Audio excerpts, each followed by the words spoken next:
د دوی چې به مړه شو لږ غونده کې سامان به لکه ابوذر غفاري رضی الله عنه کور کې ایسې یو توره پرته یو ډال او یو چټایي او منګې او جام د اوبو بس ملګرو ته ابوذر دې کور کې د خواري وکړه اکثر دا ملګري یو بل ته نصیحت کوي که کور دې برابر کا ځای دې برابر هغوی خواري خو ما شروع کړې نو هغوی موږ وینو نه سي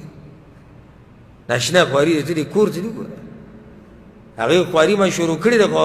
هغه بل کور کې هغوی که زده چې بل ځای کې ځمکه اخیستې ده یو بل کور کوم ځای کې وي دغه مقبره کې مې شروع کړې ده هلته یو کور دی هغه جوړوم خو د هغه خوارۍ نه فارغه کېږم نه چې دا برابر کړم ځکه دا راته دغه شا پروت دی